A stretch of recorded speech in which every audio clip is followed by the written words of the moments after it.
moving to the mountains and trying to figure out exactly what we can do to cook and have the meals that we normally would have in the city or the suburbs can be tricky. Today we're going to go over 11 different appliances and show you how to use different methods to get the same thing done.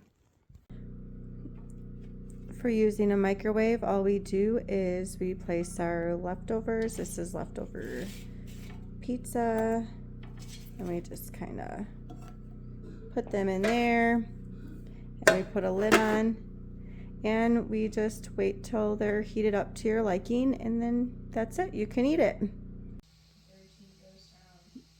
We don't use a toaster anymore, and one thing we do use is the stove.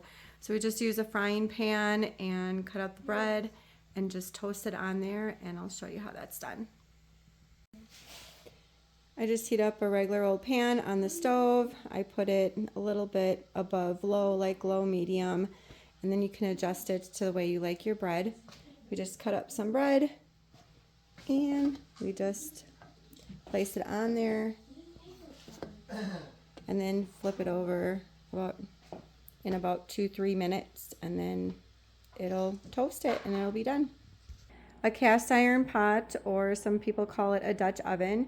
You can use it as a deep fat fryer. You can also do this on the stove, which I have another one going, which I'll show you.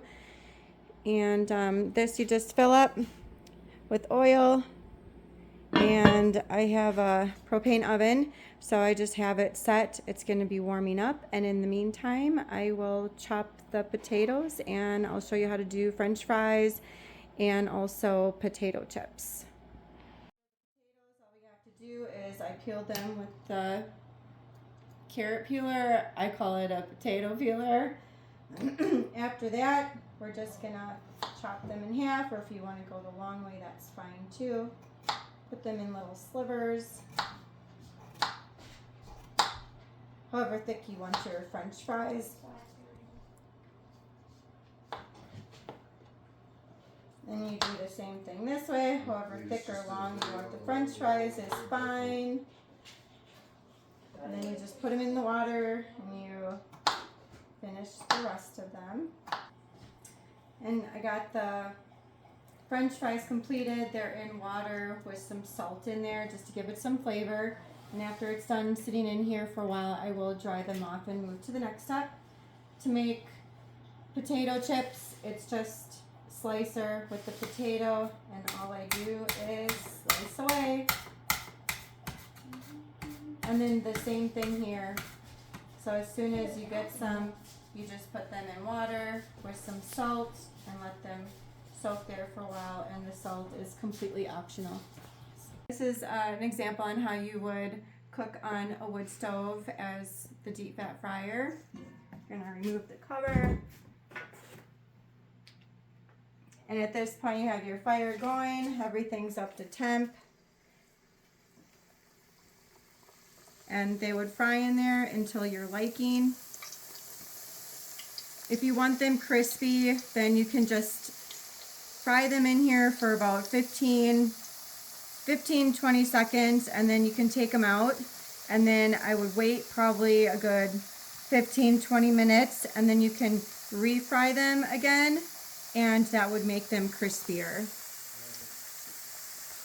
And when they're done to your liking, and they're a little brown or see-through, you just take a little spoon thing here with slots in it and take it out and put it on some paper towel.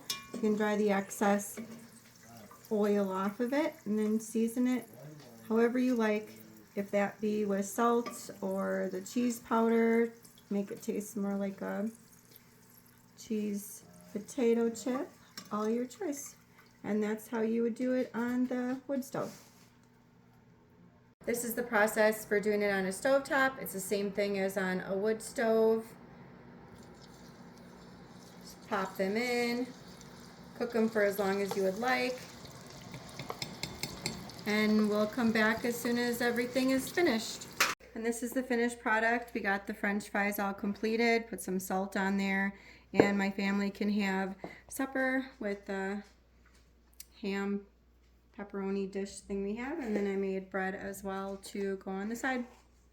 Instead of using a slow cooker, we just use these pots right here, the bigger pots. We can make soup out of there, broth, any slow cooked meal with meat in it. It works really good. You can either place it on your stove and let it cook for a few hours, or you can put it on your wood stove, and that would have to be pretty much all day. So you put it on there in the morning and it'll be ready for supper.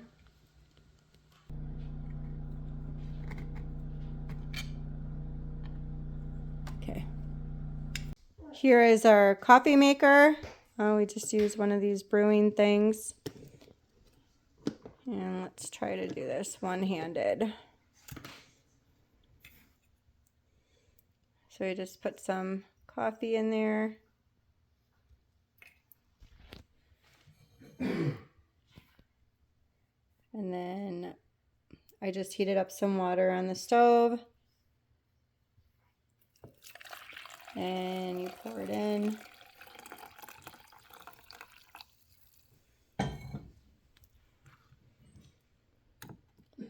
Then you put the top on. And now you can let it just sit there for anywhere to 3 to 5 minutes, however your liking is. And then you just pour it out. You push down this thing and pour it out to a glass and enjoy. All right, and for making popcorn, we just use a pot. I turned the oven on to medium for the stove. Put some oil and coat the bottom.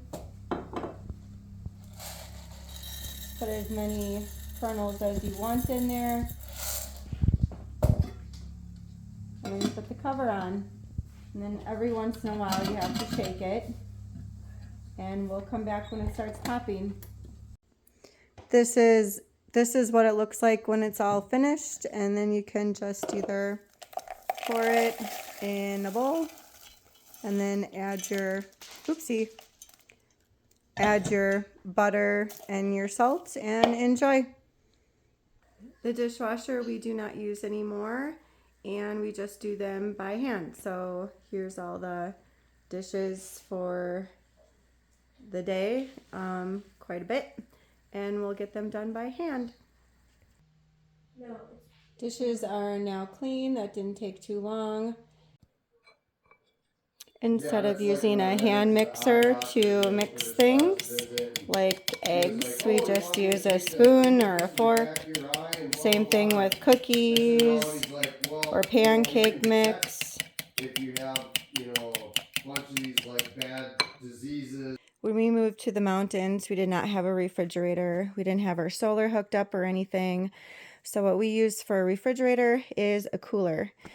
And then to fill this up, you can, in the winter time, just stick it outside and that would refrigerate it just fine. Or in the summertime, you just place it in your house in a cooler area and then just get like little ice packs. My son had some medical issues, so we had ice packs from his stuff. So we used that. Some other options when going to town, you can either keep stuff cool since it's a long day. You can either bring a cooler along, or you can use these insulated bags, and then that keeps it pretty cool.